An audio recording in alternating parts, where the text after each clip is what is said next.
Arratsaldeon, buenas tardes, bienvenidos a este acto.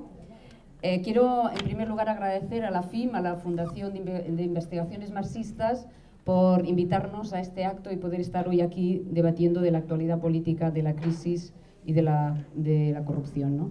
También agradecerle a Cayo la presencia hoy, ha estado todo el día con nosotros aquí en Bilbao, nos ha hecho un hueco en esa apretada agenda que tiene Cayo. Y bueno, para mí es una gran satisfacción poder presentarle. Cayo es un histórico de la rebeldía, de la lucha, es un histórico luchando siempre contra las injusticias sociales, y ahora en este momento, en la actualidad, como sabéis, él está también peleando en el Parlamento y está peleando también desde la dirección de Izquierda Unida. Él ha sido ratificado el sábado pasado como coordinador de Izquierda Unida y hoy está con nosotros acompañándonos, ¿no? El sábado Izquierda Unida cierra el ciclo que empezó de la 10ª Asamblea, que se celebró, como sabéis, en el mes de diciembre, y además cierra la Asamblea con un gran acuerdo político y lanza mensajes muy claros a la ciudadanía, ¿no? En primer lugar, que hay alternativa, que no podemos dejar espacio a la resignación. La crisis no es una maldición, no nos viene dado porque si no es el azar, forma parte de las decisiones políticas y económicas de nuestro país y más allá de nuestro país, y las cosas son y es posible cambiarlas. Ese es el primer mensaje que lanza la 10ª Asamblea de Izquierda Unida. Hay alternativa y hay una apuesta por parte de Izquierda Unida para la construcción de un bloque social y político de izquierdas alternativo y transformador en torno a un programa político que se disponga con total y rotunda claridad a gobernar este país en beneficio de los trabajadores y de las trabajadoras y también de las clases populares.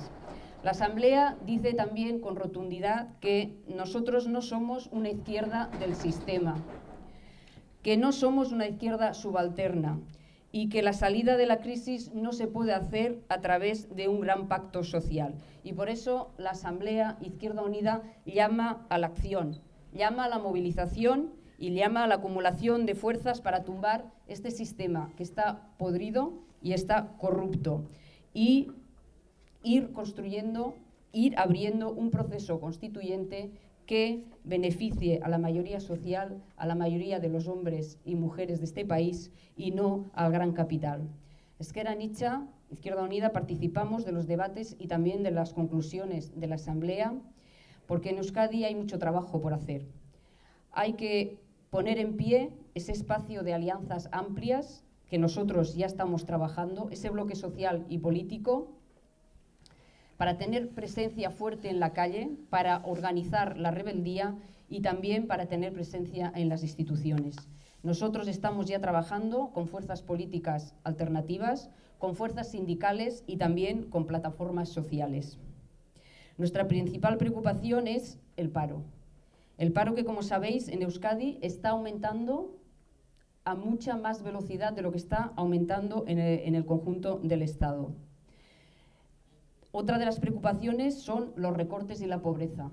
La pobreza en Euskadi, según la encuesta de pobreza y desigualdad sociales, está en este momento en un 25%. 1 de cada 4 personas en Euskadi están sufriendo los rigores de la pobreza. Sin embargo, contrastando con esta situación, vemos cómo Montoro nos felicita a Euskadi por ser la comunidad que está siendo un alumno aventajado. Somos una de las comunidades que estamos cumpliendo con el objetivo de déficit. Estamos hablando de un total de 1.200 millones de euros de recorte que ya nos ha anunciado el gobierno vasco que van a ir a sanidad, a educación y a vivienda. Ayer mismo nos anunciaban que nos empecemos a acostumbrar a pagar los servicios públicos. Nosotros nos hemos posicionado en contra de estos recortes y le hemos dicho al gobierno vasco que lo que hay que hacer es que se actúe por la vía de los ingresos, por la vía de las reformas fiscales. En este país hay dinero y es de donde hay que sacarlo para crear empleo desde las administraciones públicas y activar la economía de nuestro país. Sabéis que el día 15 hay pleno monográfico en el Parlamento Vasco que se va a hablar de fiscalidad. Nosotros no esperamos mucho de este pleno porque sabemos que las prioridades del Partido Nacionalista Vasco, del Partido Popular, no son las prioridades de subir los impuestos a las grandes fortunas, a las grandes empresas y al gran capital. Nosotros estamos convencidos que ideológicamente tanto el PNV como el PP se sitúan en la órbita y se someten a los dictados que vienen desde Europa y también del gobierno de Rajoy. Quiero acabar diciéndole a Cayo que la lucha en Euskadi es la misma lucha que en Madrid, es la misma lucha que en Andalucía, que en Aragón, que en Cataluña, que luchamos todos contra un enemigo común, el capital, el capitalismo, y que tenemos también un instrumento valioso contra él, que es la unidad y la lucha de clase, de la clase trabajadora por encima de fronteras y también de banderas.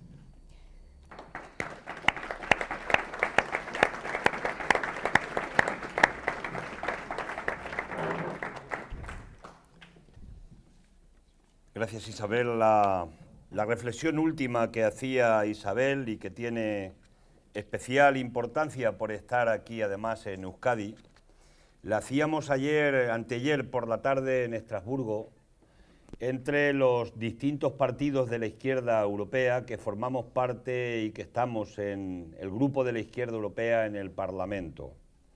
Y hacíamos una reflexión de que el ataque que estamos sufriendo es un ataque global y, por tanto, la defensa de la clase trabajadora y de los partidos de la izquierda tiene que ser global.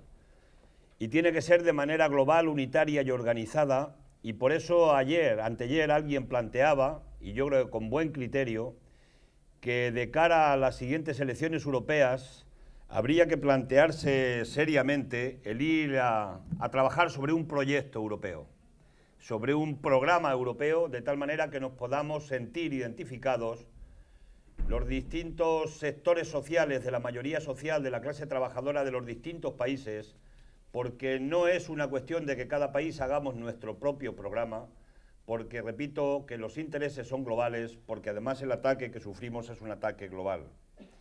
La Asamblea Federal de Izquierda Unida, en una frase, sintetizaba ni más ni menos que lo que queremos para el futuro, lo que soñamos para el futuro, que es convertir la movilización en organización, la rebeldía en alternativa y la alternativa en poder, ni más ni menos, porque estamos en política para llegar al poder. Y yo sé que eso, decirlo aquí en Euskadi, con el resultado que hemos tenido y que no voy a analizar evidentemente, las razones, las causas están ahí, las conocéis perfectamente, decir que puede parecer una utopía, pero a veces los tiempos se aceleran y la propia realidad nos puede incluso llegar a superar si no nos organizamos de una manera definitiva. Y antes de entrar un poco a hacer un repaso de la situación nacional del conjunto de España y que afecta a, yo diría que parece que ya no hay paraos, parece que ya no hay problemas sociales, parece que ya no hay repagos, parece que ya no hay ataques a lo público, parece que ya no hay privatizaciones, ya parece que solo hay Bárcenas y corrupción. 18 minutos en la televisión pública La 1 anoche en noticias sobre corrupción. Y corremos el riesgo de que se ponga una cortina de humo sobre los problemas reales. Por eso nosotros vamos a continuar hablando de nuestra hoja de ruta desde el punto de vista de los problemas reales que tiene la gente y también de corrupción, cómo no. Pero no va a ser la hoja de ruta única y esperemos que no sea el debate de la corrupción, el debate del Estado de la Nación que se va a producir el día 20 y el día 21 de este mes en el Parlamento de España. Previamente situar el origen de nuestros males, creo que quienes estamos aquí los recordamos, pero por si alguno de los jóvenes todavía no lo ha podido estudiar, decir que nuestros problemas vienen de muy lejos, que vienen del consenso de Washington, que vienen del Tratado de Maastricht y que vienen de los acuerdos de Lisboa. Ahí está el origen de lo que está pasando hoy en las sociedades europeas y en la sociedad española, en la sociedad vasca. Eso lo que venían a decir en ese consenso de Washington era que había que debilitar a los estados para que los estados no pudieran intervenir frente al poder de la gran empresa, el poder de las multinacionales, que no había que hacer intervención pública en la economía, que había que desregular los mercados, que había que hacer desregulaciones laborales, en eso que se conoce como flexibilización, que había que ir a una fiscalidad regresiva, es decir, que pagaran más los que menos tienen, la inmensa mayoría de los ciudadanos, y que había que privatizar las empresas públicas y los servicios. Si repasamos esta serie de planteamientos del consenso de Washington y lo analizamos aquí en nuestro Estado, encontraremos que hay similitudes importantes con lo que se está haciendo aquí, con lo que se dijo hace más de 20 años. Y estas políticas son las que están ahogando las conquistas laborales y sociales de los trabajadores y trabajadoras y del movimiento obrero y de la izquierda a lo largo de los años, son los que dinamitan y están dinamitando el Estado social, los que secuestran las democracias y la soberanía popular, los que reducen los salarios a los trabajadores, curiosamente en un momento en el que tenemos más riqueza que nunca en el Estado español, los que aumentan los beneficios de los empresarios y del capital especulativo financiero, y los que salvan fundamentalmente a los bancos en lugar de salvar a las personas. Estos serían consecuencias de aquella hoja de ruta, de aquella decisión que se tomó en ese consenso de Washington. Podríamos sintetizar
Rajoy acuñó una frase importante en aquel tiempo y que hoy tiene vigencia, porque hoy ha negado todo, ha dado su palabra, ha empeñado la palabra en que todo lo que se ha publicado en los medios de comunicación es falso, y no lo ha dicho a todos los ciudadanos del Estado español.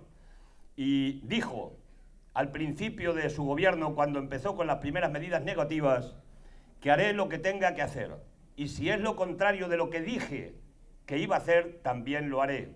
Cuando alguien dice esto, dice que ha estafado a los ciudadanos y ciudadanas, que les prometió un programa y está aplicando un programa totalmente distinto. Esto se llama una estafa electoral a los electores. Ha violado la mayoría de las promesas electorales. Nos dijo que no iba a abaratar el despido. Hizo una reforma laboral donde a los trabajadores se les despide en este momento con 3 veces menos indemnización que se les despedía con la anterior reforma laboral, con las anteriores leyes laborales. Es el mayor regalo que se le ha hecho a los empresarios de la COE a lo largo de toda la historia de la democracia. Algunos llegamos a cuantificar en algún estudio que 500.000 trabajadores y trabajadoras que han sido despedidos con esta reforma laboral vienen a suponer un ahorro para los empresarios de un entorno de unos 15.000 millones de euros. Es un buen regalo a la COE, sin ninguna duda. Además, la reforma laboral es un ataque directo a los sindicatos, para cargarse a los sindicatos de clase, porque les molestan los sindicatos de clase, aunque algunos piensen que son muy suaves en sus reivindicaciones. Hasta en esa suavidad de reivindicaciones les molestan los sindicatos a la gran patronal. Han conseguido y están consiguiendo uno de los grandes objetivos de la reforma, y es que había que abaratar los salarios en España, y se lo están consiguiendo. Hoy están bajando los salarios y aumentando los beneficios de las empresas. El viejo y clásico reparto de la tarta de la riqueza se vuelve de nuevo a repartir más en favor de los empresarios. Dicen los empresarios que tienen que competir con Europa, y como no tenemos moneda propia, como no podemos devaluar la moneda, la manera que dicen que hay que competir es reducir los salarios en España, cuando tenemos un salario mínimo interprofesional que está de los más bajos con diferencia de los países de la media de la Unión Europea. Ejemplo, en España estamos en 645 euros aproximadamente de salario mínimo interprofesional, y en Francia, que lo tenemos cruzando los Pirineos, está en 1.300 y pico euros el salario mínimo interprofesional. Es simplemente un pequeño botón de muestra. Y además precariza el empleo. El empleo indefinido se está sustituyendo por paro o por empleo precario. Dijo que no iba a tocar la sanidad, la educación ni las pensiones. Pues ha tocado la sanidad, la educación y finalmente las pensiones. El poder adquisitivo de las pensiones lo ha tocado y no se está cumpliendo en este momento concreto. Dijo que no iba a hacer amnistías fiscales. Ha hecho una amnistía fiscal a los grandes defraudadores, a los defraudadores de cuello blanco. 40.000 millones de euros se han blanqueado, pero ¿cuánto han pagado estos defraudadores? El 3% de media. De 40.000 millones ha recaudado el Estado 1.250 millones de euros. El contraste es terrorífico. Cualquier trabajador estamos pagando a la hacienda pública de IRPF entre el 15 y el 52% de impuestos. Pues los grandes defraudadores han blanqueado con un 3% de impuestos. Por tanto, también ha violado la amnistía fiscal que dijo que no iba a hacer nunca. Dijo que iba a haber transparencia. Le hemos propuesto 5 veces crear una comisión de investigación en el Parlamento para investigar la gran estafa que se ha hecho en España a lo largo de los últimos años y que ha llevado al desastre económico que hay en este momento. 5 veces ha negado constituir la comisión de investigación en ese Parlamento. Dijo que no le iba a dar ni un euro a los bancos, que eso lo hacía Zapatero. El primer decreto que hizo el gobierno de Rajoy del 30 de diciembre fue poner un aval de 100.000 millones de euros a la banca. Después, como bien sabéis, se han nacionalizado, entre comillas, bastantes entidades de ahorro en nuestro país. El 50% del ahorro pasará de manos de las cajas a manos de muy poquitos bancos en el tiempo, por tanto se han cargado una parte importante de nuestra historia económica. Dijo que no iba a haber un rescate a la banca, 40.000 millones de euros de rescate a la banca y que además se están computando en la deuda del Estado. Dijo que no iba a hacer un banco malo. Algunos decían por ahí que no hay banco bueno. pero ha hecho un banco malo, se llama Sareb, tal vez para disimular. Y en definitiva lo que viene a decir muy sencillamente es que se están socializando a través de esa figura lo que son la gran estafa que han hecho los bancos, que han hecho las entidades financieras, el gran fraude fiscal que han organizado y en definitiva las pérdidas que han tenido se están socializando. Finalmente nos dijo que no iba a subir el IVA. Hicieron una campaña de rebelión frente a la subida del IVA de Zapatero. Pues bien, Rajoy ha subido 3 puntos del IVA. Por tanto, ha faltado a la palabra dada a sus propios electores y, por tanto, sencillamente ha hecho un fraude electoral impresionante y que en un país democrático debería haber al menos un tribunal con un código ético que exigiera a los partidos políticos cumplir los programas con los que se presentan a las elecciones y, si no, hay que dar muchas explicaciones a la gente para explicar por qué no se pueden cumplir determinadas cuestiones de los programas electorales tan graves como esta.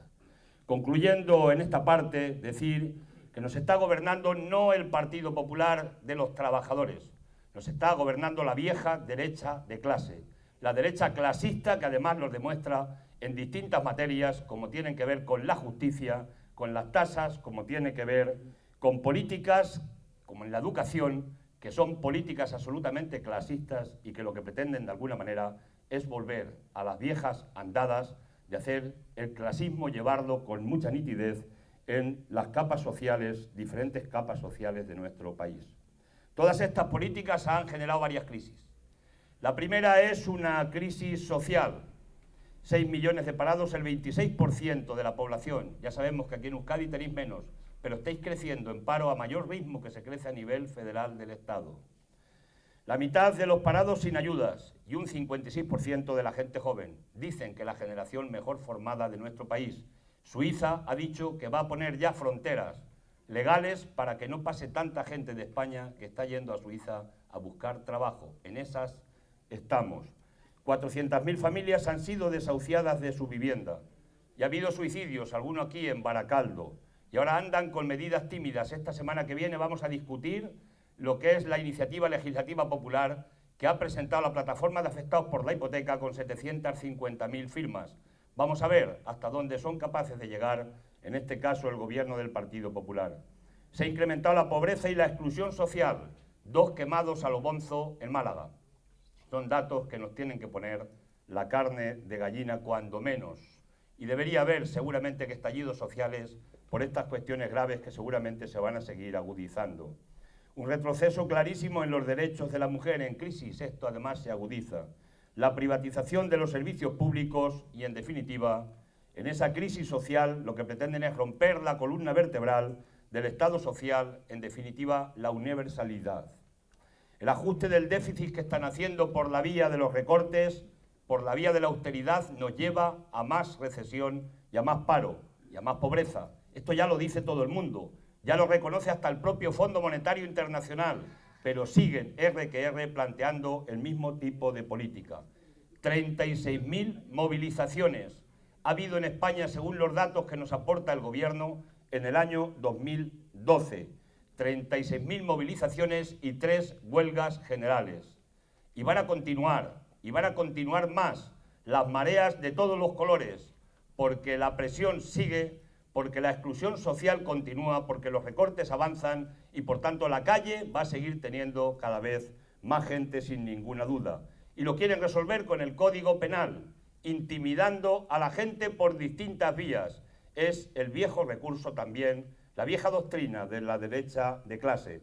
El 23 de febrero va a haber, esperemos, una gran movilización en el conjunto del Estado, porque finalmente lo que estamos teorizando ya cada vez más gente es que estamos ante un golpe de Estado de los mercados. Decir que están aprovechando la crisis para degradar nuestro ya débil marco constitucional. Tenemos una Constitución que cada vez es más papel mojado porque cada vez se violan más derechos que están recogidos en la propia Constitución española. El Parlamento se ha convertido en una sucursal de la Troika.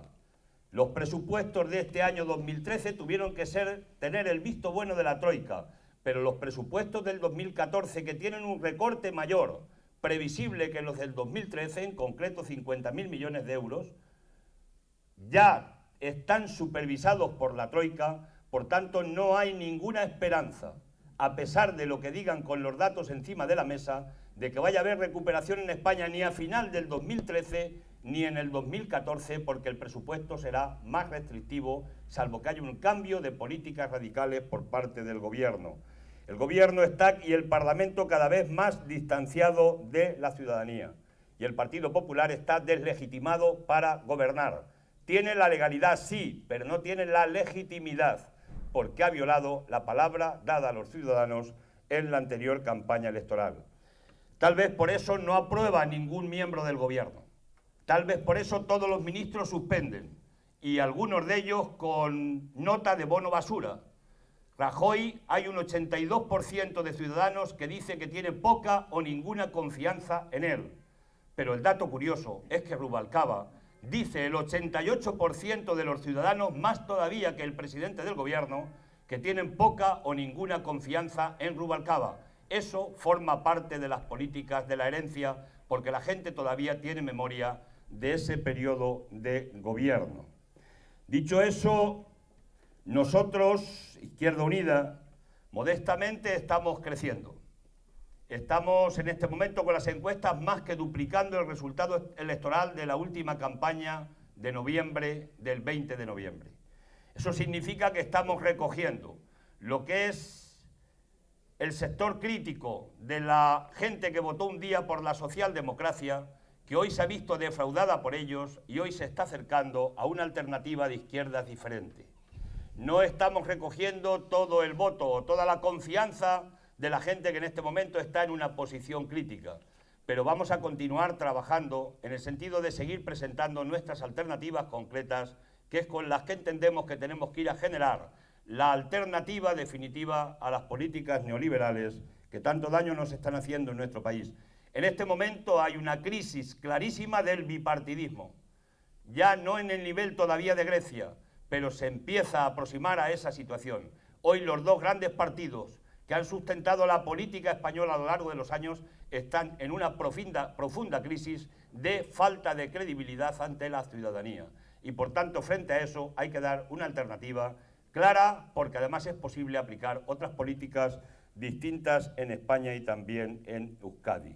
Entre los objetivos, por tanto, que nos planteamos en nuestra Asamblea es que hay que pararlos, hay que organizar la rebelión democrática y hay que generar esa alternativa derrotando sus políticas. Y después voy a hablar de corrupción, pero previamente quiero hablar de lo que dice la nota, y es qué alternativas económicas estamos proponiendo para salir de esta situación. Nosotros planteamos que la deuda es ilegítima y planteamos que hay que hacer una auditoría de la deuda para ver qué parte es legítima y qué parte es ilegítima, porque estamos pagando intereses por la deuda que son insoportables. 38.500 millones de euros, ¿sabéis cuánto es? Es más dinero de intereses que pagamos a los bancos extranjeros generalmente por la deuda que lo que le cuesta al Gobierno de España mantener la estructura administrativa, policial y de seguridad y del Ejército de todo el Estado español en lo que tiene que ver con las competencias del Gobierno, para que nos hagamos una idea. Y si lo llevamos a lo que es el contraste con los recortes sociales, imaginaros que se recortaron en sanidad y en educación 10.000 millones de euros y ha pegado un palo bueno. Pues aquí hablamos de 38.500 millones de euros que pagamos de intereses. Y que los pagamos por una razón muy sencilla, porque el Banco Central Europeo, nuestro Banco Europeo, no puede comprar deuda directa a los países al 1%, pero sí le puede dar dinero a los bancos al 1% para que los bancos compren deuda a los países al 4 o al 5%, es decir, para que especulen. Y fruto de esa especulación es por lo que nosotros tenemos que pagar 38.500 millones de euros de esos intereses. Si el Banco Central Europeo hubiera comprado deuda directa al 1%, se hubiera acabado con un tajo con la especulación. Y evidentemente no tendríamos esta dependencia económica en este momento importante. Planteamos que hay que priorizar las políticas de creación de empleo con planes urgentes, la defensa del desarrollo de los servicios públicos y garantizar el derecho a la vivienda como un derecho, priorizar el gasto social con un salario mínimo suficiente y digno, derogar las reformas laborales neoliberales, luchar contra el fraude fiscal, porque hay una pregunta, para hacer unas políticas distintas hace falta dinero. Y nosotros decimos que hay dinero, que el fraude fiscal en España, especialmente de las grandes empresas, no sé cuánto será aquí en Euskadi, pero en el conjunto del Estado está calculado por la agencia tributaria en 90.000 millones de euros.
El eje democrático, quiero hablar ahora ya de él, porque no solamente es el eje económico, sino el democrático, lo que venimos a plantear para ir a un proceso constituyente.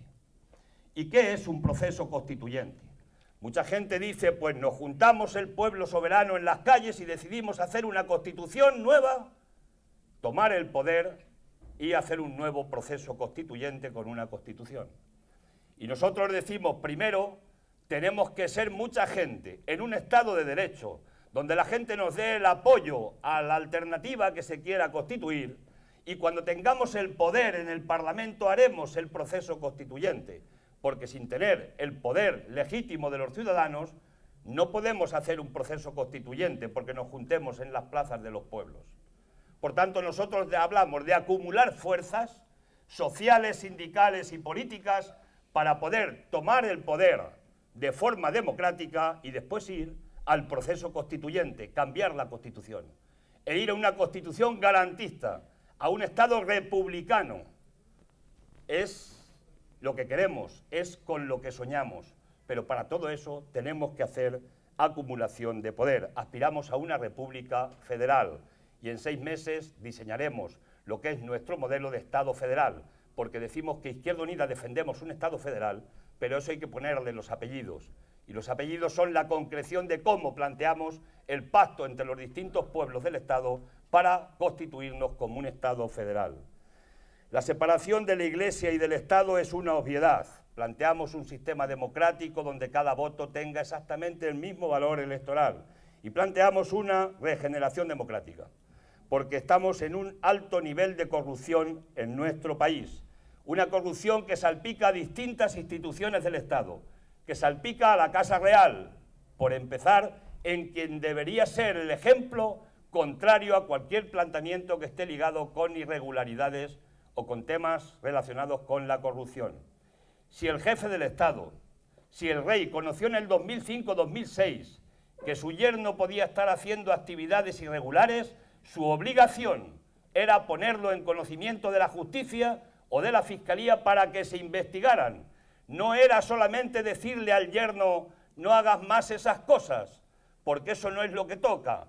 Ponía alguien el ejemplo, hombre, en una familia tienes un yerno, hace alguna cosa que está mal, y hombre, es tu hija, es el yerno, ¿qué vas a hacer? Pues hombre, al final, claro, pero no estamos hablando de una familia cualquiera del país, estamos hablando del jefe del Estado, del que más ejemplo tiene que dar, y por tanto su obligación, su responsabilidad, era haber denunciado, repito, cuando conoció que había actividades irregulares. Salpica también a partidos políticos, salpica a altos dirigentes de comunidades autónomas, salpica a alcaldes, salpica a secretarios generales de partidos políticos, como el caso de Cataluña de Convergencia. Está salpicando a mucha gente, los tenéis en la cabeza, porque todos los días lo estamos viendo en los periódicos cada vez que los abrimos. Y salpican al partido principal, al partido que sustenta al gobierno, con el conocido caso Bárcenas. Para nosotros, la supuesta corrupción y la corrupción son sistémicas, forman parte de nuestro sistema. No son tres señores que un día metieron la mano en la caja y se lo quedaron en el bolsillo, porque eso le puede pasar a cualquier partido político, eso puede pasar a cualquier asociación de vecinos, eso puede pasar a cualquier grupo humano organizado. Alguien se despista y un día se corrompe. Y lo que tiene que hacer la estructura política organizativa es apartar a esa persona del control de recurso público. Eso sería lo lógico, pero eso puede pasar y pasará seguramente mientras haya humanidad y mientras haya estructuras organizadas. Pero aquí hablamos de corrupción sistémica. Y esta corrupción sistémica se ha incrementado al calor de la burbuja inmobiliaria. En España, entre los años 2000 y 2008, es que ha corrido el dinero a raudales. El dinero que la banca española iba a buscar a otros bancos extranjeros para dar los pelotazos urbanísticos, acelerar los precios de la vivienda especulativos y además llevar a la gente a que tenga la cadena perpetua de por vida, la gente que se metió en viviendas con precios absolutamente especulativos. La burbuja posibilitó que se crearan las mayores condiciones para que la corrupción aumentara. Mientras tanto, había indiferencia ciudadana. Hay un estudio del CIS que dice lo siguiente, que cuando hay una crisis y la gente pierde el empleo y tiene penuria, la gente señala a los políticos como responsables y les pone verdes ya para ir cada día. Y cuando la crisis se acaba y la gente tiene empleo y medio vive y va mal que bien, va tirando, no se preocupa de si hay corrupción o no. Si se corrompen a mí me va bien, no me preocupa. Y cuando vuelve la crisis, vuelve de nuevo la crítica a los políticos y a la política.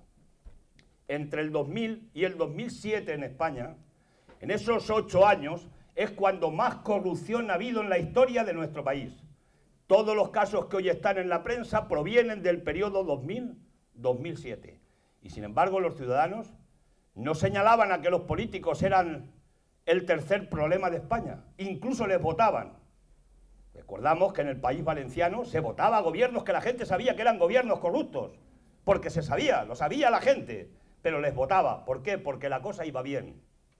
Y cuando ya han venido maldadas y ha reventado la burbuja, de pronto se señala a la política y a los políticos de nuevo con el dedo.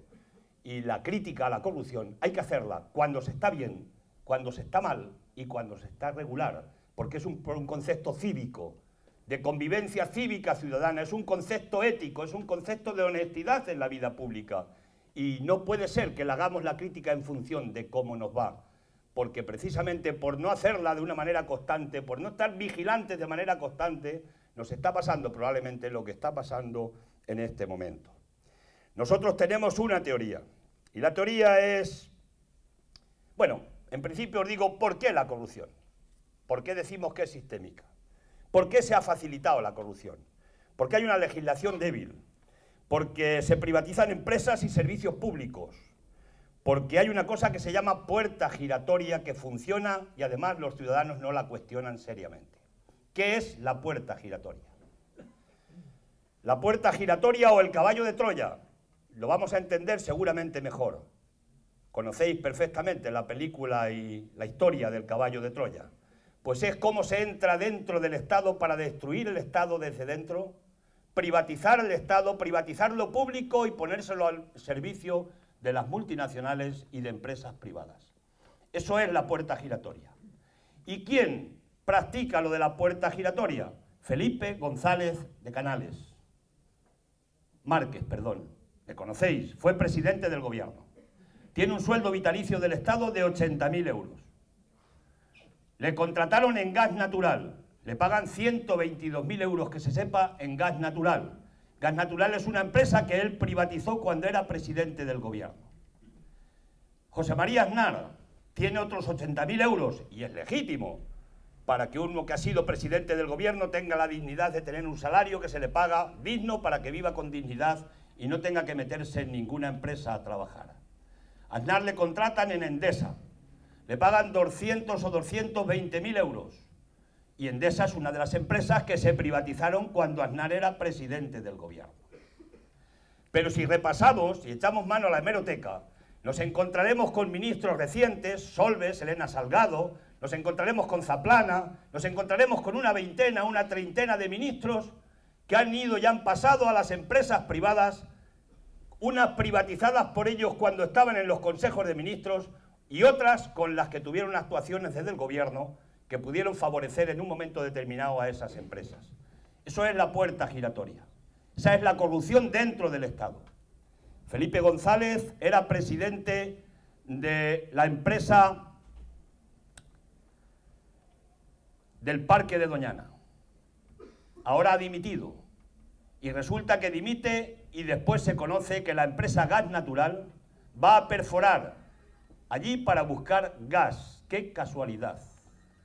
Y dimite por incompatibilidad.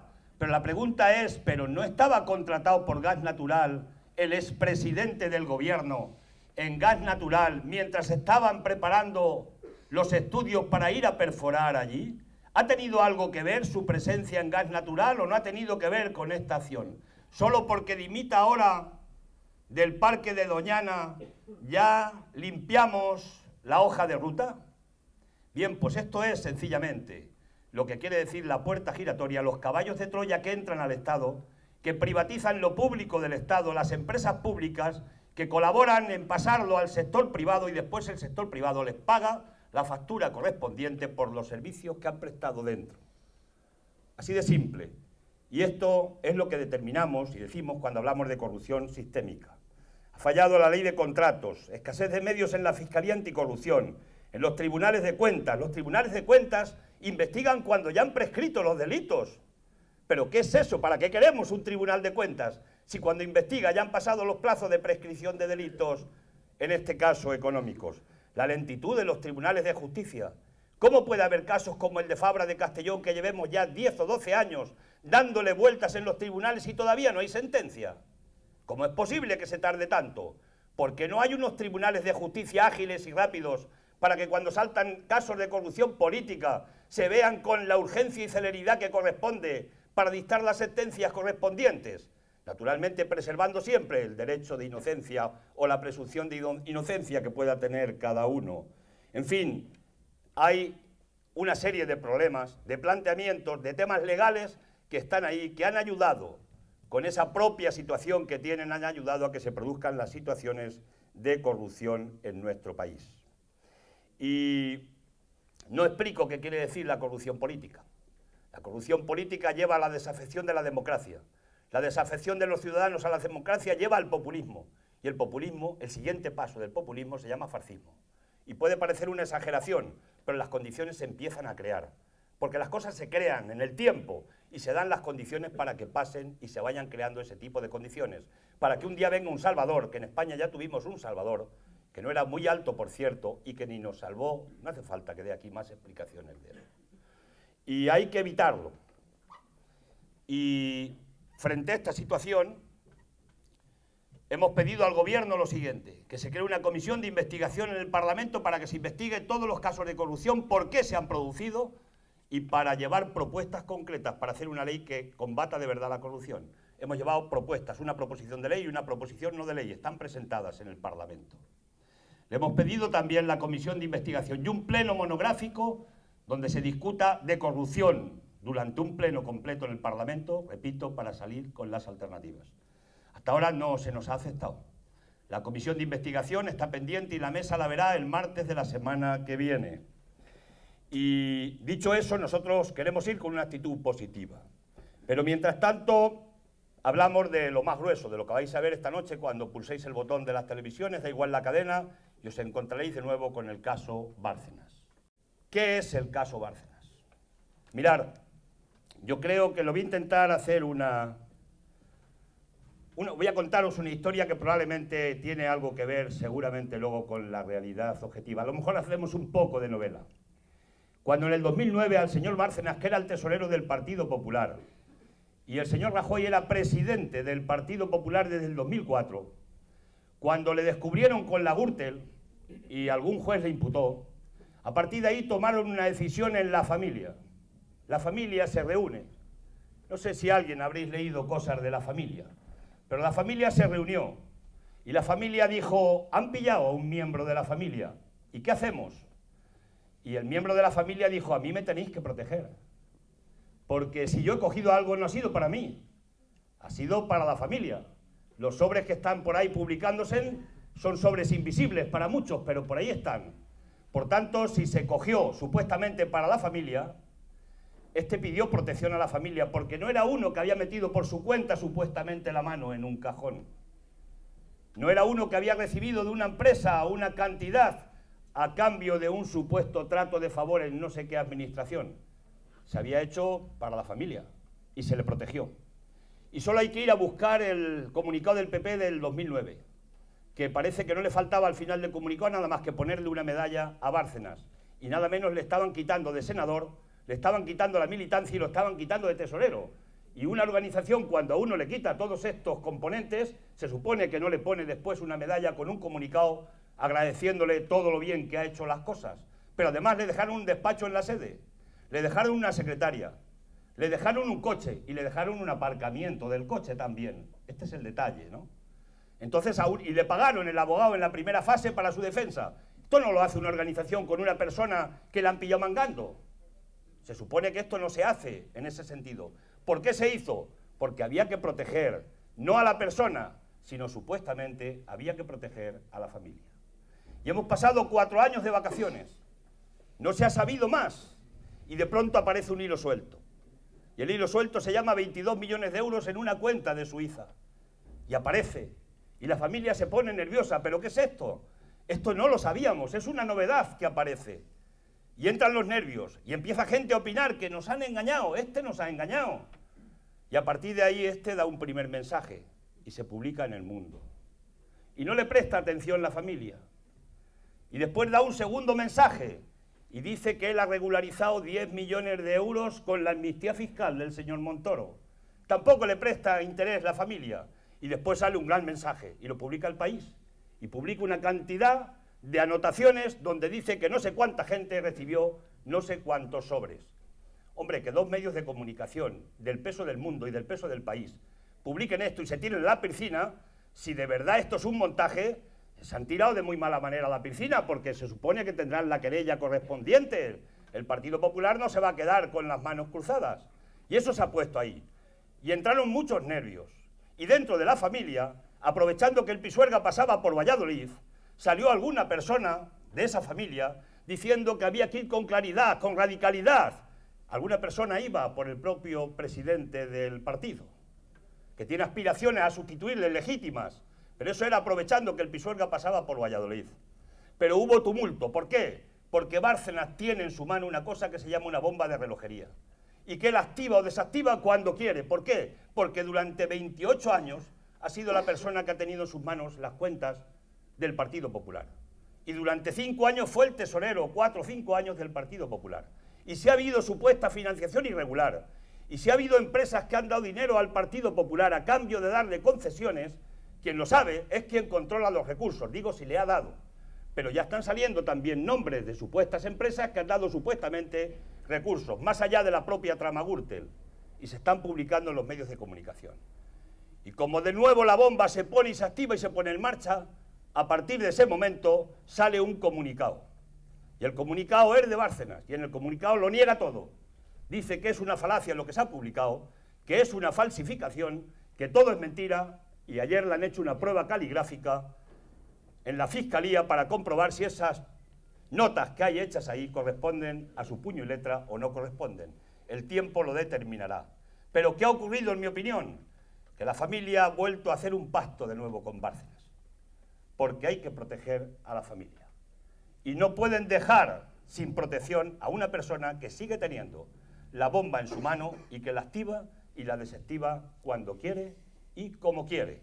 no le pueden dejar desprotegido. Y yo creo que en esa estamos. Y si no es así, que el Partido Popular le presente una querella al señor Bárcenas, porque creo que hay materia suficiente para presentarle ya una querella y querellarse seriamente, y que se investigue hasta la última nota, y que se investigue por la Fiscalía a fondo, y que se contrasten las declaraciones de la renta, y que se contraste con las supuestas empresas que pueden haber dado recursos.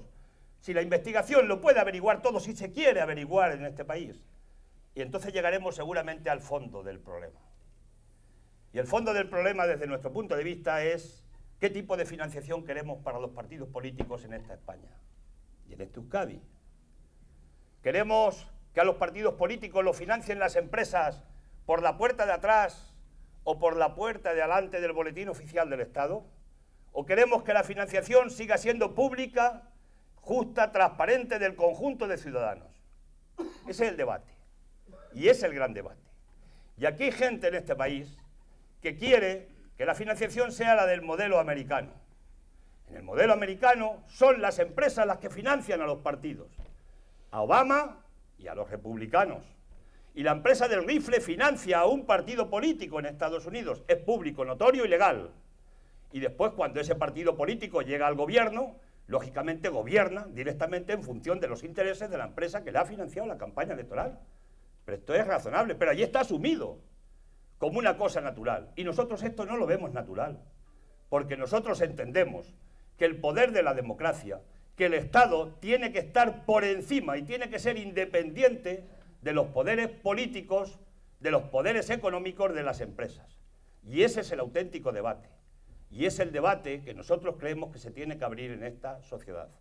Porque no tiene mucho sentido que se estén recortando recursos a partidos políticos, a todos en este momento concreto por la política de austeridad, mientras que alguien supuestamente pueda estar cogiendo dinero por detrás de empresas. Empresas que, por cierto, hacen competencia desleal con otras empresas de los mismos sectores que son honestos y que no quieren entrar en mordidas, como le llaman en Latinoamérica, a lo que son este tipo de prácticas y de actitudes. Para nosotros eso es lo que está hoy encima de la mesa. Ese es el debate. Y si este debate se abre, se lleva con luz y taquígrafos, y conseguimos de una vez acabar con lo que es la supuesta financiación irregular de partidos políticos, seguirá habiendo casos de corrupción en España, no lo dudéis. Pero los casos, cuando surjan, se podrán abordar y se cortarán de raíz, si hay voluntad para hacerlo. Y si no hay voluntad para hacerlo y se quiere conseguir en esta dinámica, sencillamente lo que quieren es que nos continúen gobernando en función de los intereses de determinadas empresas. ¿Por qué no le quitan en Estados Unidos armas a los ciudadanos, la sociedad más armada seguramente de todo el globo, de todo el continente? A pesar de que nos salen noticias de que uno ha matado a no sé cuántos niños y se repite esto a lo largo del tiempo en no sé qué colegio. ¿Por qué no actúan? Porque no ponen un sistema como el que tenemos aquí en España, control de las armas. ¿No lo pueden poner? ¿O es que pesa tanto la asociación del rifle y tiene tanto poder sobre los gobernantes que no lo pueden hacer, no solamente porque creen no sé cuántos puestos de trabajo o por los intereses macro internacionales que tengan con la empresa del armamento? Bien, pues para nosotros sencillamente este es el debate de fondo. Por tanto, concluyo diciendo que está en juego la democracia, y no es una exageración. Está en juego el concepto democrático, y está en juego que la democracia sea nuestra, de los ciudadanos y las ciudadanas, independientemente de lo que pensemos, de lo que votemos o de lo que opinemos. Pero no puede ser que la democracia esté en manos del poder económico y que los poderes políticos sean títeres de los poderes económicos y especialmente de los poderes financieros. Por tanto, dentro de las tareas que tenemos para generar esa alternativa, también hace falta una tarea de concepto democrático de la financiación de partidos políticos, y para que la democracia tenga todo el sentido que le dieron los griegos en su origen con la expresión del poder popular, del poder del pueblo. Y en esa tarea pues vamos a continuar empeñando nuestro esfuerzo. Muchas gracias.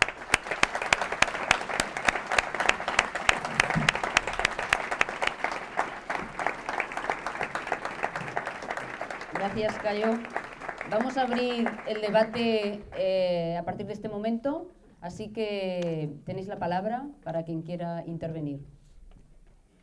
Mar.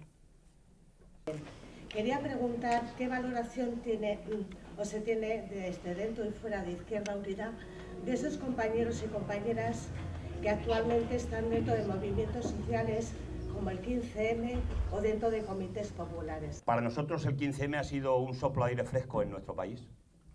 Han venido a repolitizar a mucha gente que no se ocupaba de política. Yo he defendido siempre una teoría, que si los jóvenes en España supieran de política tanto como de fútbol serían invencibles, la clase trabajadora sería invencible sin ninguna duda, y el 15M ha sido un soplo de aire fresco y ha sido un poner en cuestión lo que son las estructuras políticas de un sistema que es un sistema caduco y que es un sistema que hay que modificar. Y han pasado a la acción.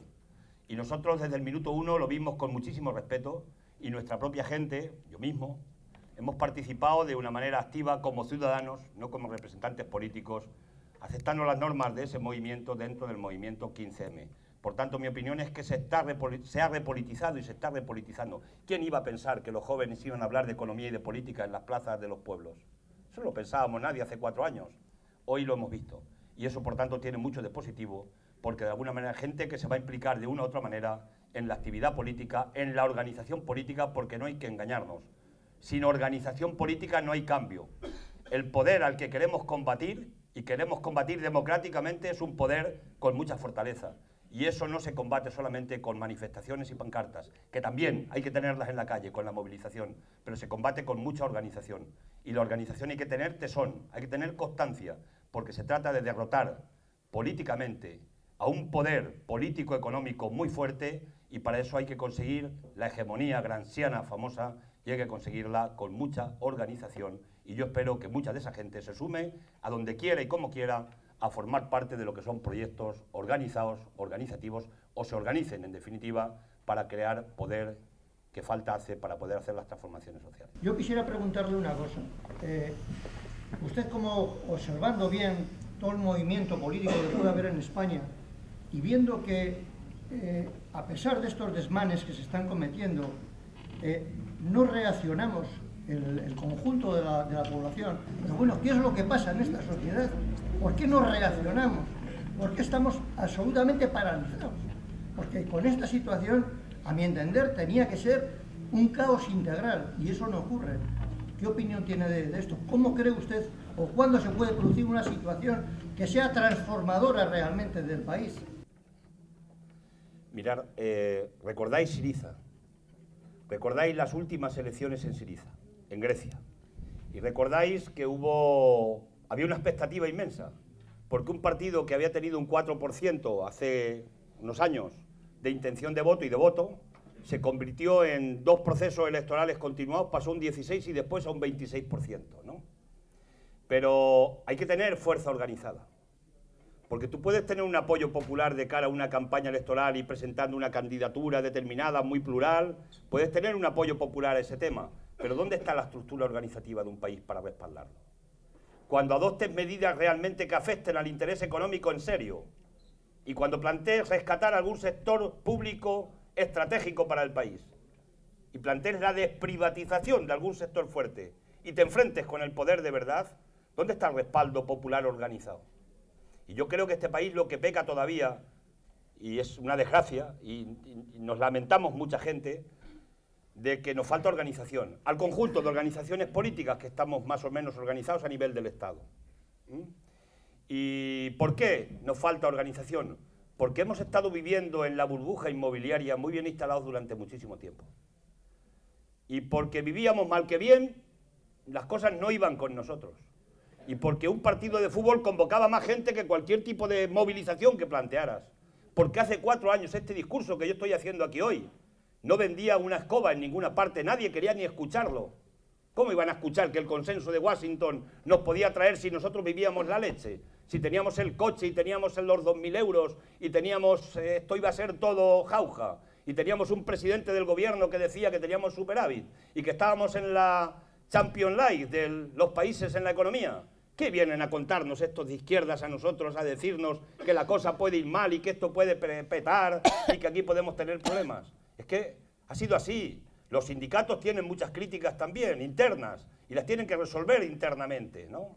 Y hay que respetar esa resolución. Pero también en ese periodo que han vivido sindicatos de servicios mayoritariamente, La acción sindical reivindicativa, más allá de la defensa de los convenios y la lucha en los convenios, ¿dónde estaba? No había, pero las condiciones no estaban creadas para eso. Y ahora de pronto, en 4 días, desde el punto de vista histórico, desde que empieza la crisis fuerte aquí en octubre de 2008, y empezamos a notarla seriamente, recordar la participación que ha habido aquí en las huelgas generales, porque hay miedo, hay un estado de shock en la sociedad.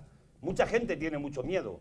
Si recordáis en las huelgas generales, ha ido más gente a las movilizaciones de por la tarde que a las huelgas generales de por la mañana, porque la gente, unos, porque no les descontaran el sueldo de la empresa, y otros porque no les echaran, porque las empresas aquí, hay empresas que tienen unos piquetes gordísimos, cuando la gente dice y quiere hacer uso de un derecho constitucional. Entonces yo creo que han venido muy precipitados los acontecimientos, y nos queda en este momento todavía que crear mucha estructura organizativa, y hay que hacerla deprisa, hay que organizar, porque si no organizamos estructura social, sindical y política, no es posible que podamos llegar a tener un frente sólido, amplio en un momento determinado, para poder generar esa alternativa necesaria a lo existente. Y Syriza, mucha gente teníamos vértigo en las últimas elecciones. Y yo le preguntaba a los compañeros de Syriza y me decían que tenían vértigo. Si ganaban las elecciones en Grecia, con todos los misiles tirándoles desde toda Europa, si ganaban las elecciones, ¿qué hacían al día siguiente de ganar las elecciones? Y tenían vértigo de ganar las elecciones. Bien, pues nosotros, para que no tengamos vértigo, nos queda trabajar mucho todavía, y trabajar además a un ritmo mucho más acelerado que antes para organizar a la gente, organizarnos, repito, cada uno donde quiere y considere, y después llegará un momento en el que nos podamos poner de acuerdo con un programa alternativo anticapitalista, que no hay que despistarnos, porque no queremos volver a ningún canto de sirena. Algunos ahora se ponen la chaqueta de rojos, pero estaban gobernando hace 4 días y estaban gobernando con chaquetas azules, en los hechos, porque como decía Lenin, creo que era, que la verdad está en los hechos. Y vale, las palabras pueden ser preciosas, pero lo que cuentan son los hechos, cuando se está realmente en el poder. Y por tanto, generar ese frente, generar esa alternativa necesaria, hay que construirla, pero nos falta todavía, en mi opinión, peña organizada, sindical, social y políticamente en nuestro país. Quería comentar si en Izquierda Unida ha habido algún caso, por ejemplo, el delegado que puso Izquierda Unida en Caja Madrid, que hubo unos fondos, que creo que sería conveniente que si se han sucedido o ha habido esos casos, cuál es lo que ha hecho Izquierda Unida para atajarlos, y sería conveniente incluso airearlo para decir nosotros o Izquierda Unida sí sabe atajar esos casos en los pocos o medios o... Sí. Vamos a ver. Cuando nosotros hemos pedido, me preguntan una cosa si no lo he visto de atrás. Lo que me preguntan es que nosotros hemos tenido un representante en Bankia, en concreto en el Consejo de Dirección de Bankia, y que es un representante que qué actitud hemos adoptado cuando estaba en el Consejo de Caja Madrid, después en Bankia ya no entró, pero en Caja de Madrid, y no ha tenido una actuación crítica con respecto a las actuaciones que haya hecho Caja de Madrid. Esta es la pregunta concreta. Bien. La competencia compete a nuestra organización en Madrid. Por tanto, la decisión es de ellos. Nosotros hemos tenido una posición crítica con respecto a ese tema cuando conocimos lo que empezamos a conocer en Caja de Madrid. Lo que nosotros estamos haciendo en este momento, es decir, primero, presentamos una comisión de investigación al Parlamento que nos fue denegada, donde queríamos investigar, entre otros, a todos los consejeros de las entidades de ahorros, y el que la haya hecho, que la pague. Y si alguien tiene delito penal, que se trate como delito penal, sea quien sea y sin mirar a nadie. Nos la rechazó el gobierno. Ahora lo que nosotros hemos hecho, siguiente paso que hemos dado. El siguiente paso es decidir presentar una querella contra Bankia, contra los consejos de administración que puede haber tenido y que son responsables, al menos por omisión, de las decisiones que han adoptado los órganos ejecutivos. En esa entidad me parece que hay 32 consejeros. Nosotros teníamos un consejero, ¿de acuerdo? Y este tiene su cuota parte de responsabilidad porque además tenía la vicepresidencia, ¿de acuerdo? Pero nosotros en eso no nos tiembla el pulso.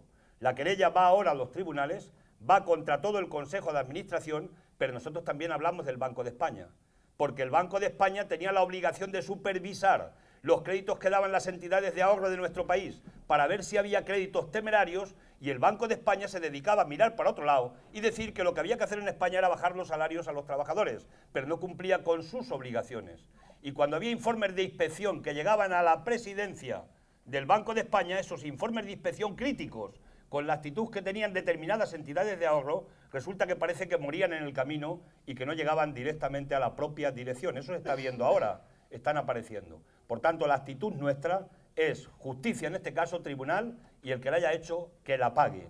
Porque en esta organización política, como tal organización, ni tenemos ni consentimos que se puedan adoptar medidas o posiciones que no sean críticas ante actuaciones que se han tenido, en este caso, en las entidades, que son gravísimas, gravísimas por lo que tienen de las consecuencias que está provocando sobre los propios ciudadanos en este momento determinado. Jaime. Hola, buenas noches ya, Cayo. Gracias por venir a Bilbao. Yo más que una pregunta quería hacer una reflexión. Yo creo que estamos en un momento crucial porque estamos viviendo un déficit democrático importante. Este sistema democrático que tenemos, hoy por hoy, es imposible romper ese bipartidismo que tenemos. Y es imposible porque evidentemente tenemos una ley electoral que lo favorece. De alguna manera es luchar David contra Goliat, ¿no? Porque los grandes poderes políticos y económicos y con la falta de independencia del poder político que tú también apuntabas es prácticamente imposible. Por tanto, yo sí me atrevo a sugerir que incluso más importante desde la izquierda que las propuestas también es iniciar o realizar iniciativas encaminadas a cambiar el sistema o a cambiar de alguna manera esa ley electoral como primer elemento. Bien, no es una pregunta, es una reflexión, pero la respuesta a la reflexión es: ¿tiramos la toalla? No debemos tirar la toalla. El sistema es injusto. A nosotros cada diputado en el Parlamento, es decir, mi presencia en el Parlamento ha significado 150.000 votos. La presencia de Rubalcaba ha significado 60.000 votos. Y la de Rajoy 60.000 votos. Es decir, a nosotros nos cuesta 3 veces más tener un escaño en el Parlamento que le cuesta al PSOE y al PP. Y es cierto. Pero el bipartidismo está muy tocado. Cada vez más gente los señala a los dos como responsables del problema que hay en el país. Y una pata de ese bipartidismo, que es el PSOE, cuando teníamos mayoría en el Parlamento para cambiar la ley electoral en las elecciones anteriores, porque yo tuve reuniones con los partidos políticos que querían cambiar la ley, y la tuve con Zapatero. Y había un informe del Consejo de Estado, que no era de Izquierda Unida, diciendo que había que reformar la ley, y proponían cómo. Y era una reforma para hacerla más democrática, para que fuera más proporcional. Y Zapatero se negó. Y teníamos la mayoría. Y si se hubiera modificado la ley, hoy el PP no tendría mayoría absoluta en el Parlamento. La correlación de fuerzas sería diferente. Con los mismos votos que se dieron, la correlación de fuerzas sería diferente. Si hubiera sido proporcional pura, hoy el PP tendría 160 diputados en el Parlamento y nosotros teníamos 25 diputados en el Parlamento con los votos que tenemos ahora mismo, sin más votos. Bien, ¿qué me dice Zapatero cuando le planteo ¿y por qué no quieres reformar la ley electoral? La respuesta que me da es que si después gana el Partido Popular, la vuelven a cambiar. Me quedé tieso. Porque digo, eso con todas las leyes. Entonces no haces una ley del aborto porque entonces vendrá el PP y la cambiará. Entonces, ¿para qué estás en el poder? ¿Para qué llegas al gobierno? No me cuentes esa milonga, ¿no? No quería cambiar la ley electoral. ¿Por qué no quería Zapatero cambiar la ley electoral? Porque el poder económico, la mano que mueve la cuna de la socialdemocracia y la derecha de este país, esa mano no le interesa democratizar el Parlamento de España, porque no le interesa que fuerzas políticas, que podemos poner en cuestión el sistema, que podemos poner en cuestión el capital, el poder financiero, el poder de los botines y compañía, no le interesa que tengamos poder en el Parlamento y tienen que controlar sistemática y permanentemente el bipartidismo, la alternancia, el Cánovas y Sagasta, la alternancia que cambia de personajes pero no cambia en lo fundamental de las políticas. Esa es la clave. Y cómo somos capaces de quebrar esa bipolaridad permanente que se está dando, ese bipartidismo permanente, esa alternancia que no es alternativa, pues solamente con la presión popular. Si la gente se desafecta más, si la gente deja de votar, si la gente cada vez va menos a las urnas, no cambiaremos jamás esta situación desde el punto de vista democrático. Y algunos estamos convencidos, nos creemos eso del Estado de Derecho y queremos dentro del Estado de Derecho intentar llegar al poder. Y por tanto no nos queda nada más que pedagogía. En el camino haremos alguna iniciativa legislativa popular más para que la gente tome más conciencia del problema, sí. Pero el problema de fondo sigue siendo la voluntad política de la mayoría de esa Cámara, no solo del Partido Popular. Y es más, es una intuición. Más que una intuición, hay algún elemento encima de la mesa. Rubalcaba ha dicho que hay que cambiar ya la ley electoral. Esperanza Aguirre dijo en Madrid que había que cambiar la ley electoral. Dolores de Cospedal le ha quitado el sueldo a los diputados en el Parlamento de Castilla-La Mancha. Ha decidido que los trabajadores no pueden estar en el Parlamento, porque como tienes que trabajar todos los días para ganarte el pan, si no te pagan un salario por estar de diputado, pues ya sabéis quién va a gobernar este país. Los empresarios, el sistema censitario, que los que lo hayáis leído lo conocéis perfectamente. El que tenga posibles gobernará y la clase trabajadora no estará en los gobiernos. Están llegando a esto. Y en esa idea de reformar todavía la ley electoral es que la quieren endurecer más. Quieren ir más al sistema mayoritario. Porque con esta ley se pone en peligro ya el bipartidismo y tienen que garantizarlo. Y ojalá y me equivoque, pero seguramente que en los meses que vienen vamos a ver propuestas y van a decirnos que el modelo alemán quieren llevar al distrito y nos la venden de la siguiente manera, para que esté más cerca el elector del ciudadano, y listas abiertas. Y eso suena muy bien a los oídos de la gente. Y yo tengo una duda razonable. Os voy a poner un ejemplo que lo vais a entender bien. Algo que no se ha cambiado en la legislación española. El tamallazo, ¿sabéis lo que fue? Tamallazo ganó el PSOE y Izquierda Unida en Madrid la mayoría. Iban a gobernar porque el pueblo de Madrid les había dado la mayoría. Y hubo 2 diputados que se corrompieron. Un diputado y una diputada del PSOE. Y decidieron que no votaban al presidente que le tocaba del Partido Socialista. Cambiar el gobierno en Madrid. Y se fue a la primera votación y no hubo mayoría. Y se tuvo que convocar de nuevo a la Cámara. Y estos 2 fueron sin ir. Y dejaron de votar y, por tanto, en la segunda votación tampoco se tuvo mayoría, aunque se le había dado al pueblo la mayoría. Se convocaron nuevas elecciones y Esperanza Aguirre ganó las elecciones. Por cierto, recordaréis que alguna fundación recibió dinero de uno que está ahora en la cárcel, que era presidente de la COE. Curiosamente, un personaje de los solventes del país, de los que van en coches con cristales negros y parecen mejores personas, ¿no? Pues parece que financiaba aquello en aquel tiempo determinado. ¿Y por qué fue aquello? Pues aquello fue porque el acta es del diputado. Porque el acta no es del partido que presenta la candidatura o de la organización que la presenta, es del diputado. ¿Y puede un diputado cambiar la voluntad de un pueblo porque se cambia de escaño? ¿Es eso legítimo? ¿No es engañar la democracia y engañar a todo un pueblo cada un voto determinado? Y la siguiente pregunta, ¿por qué no se ha cambiado la ley? Porque hoy en cualquier parte de España un diputado sigue siendo el dueño del acta una diputada y se puede volver a reproducir la situación de Madrid. Y por eso cuando algunos hablan de listas abiertas, de que cada uno haga su campaña personal, pues quien tenga medios o empresas que le apoyen con recursos hará una buena campaña y será el más guapo de la película y la gente le votará porque tendrá mucho apoyo popular y saldrá mucho en la televisión. A Berlusconi le dan un 28% ahora en Italia. A Berlusconi un 28%. ¿Y eso por qué? Porque tiene medios, tiene empresas, tiene televisiones, tiene poder y le está comiendo el coco todos los días a los ciudadanos italianos. Entonces hay que tener mucho cuidado con ese planteamiento. Y yo, repito, ojalá y me equivoque, pero creo que el poder económico que mueve al poder político está pensando en reformar las leyes electorales para que sea todavía más difícil que la clase trabajadora y la mayoría social podamos estar en las instituciones y especialmente cambiar el poder.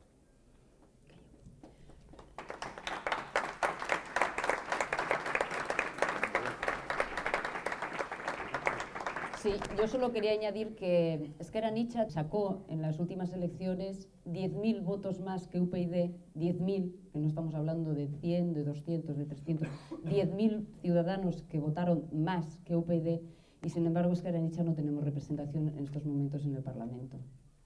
Es muy gráfico de la ley tan antidemocrática electoral que tenemos. Pues si no hay ninguna palabra más, muchas gracias por vuestra atención, por vuestra asistencia y muchas gracias, Cayo, por esta conferencia tan magnífica.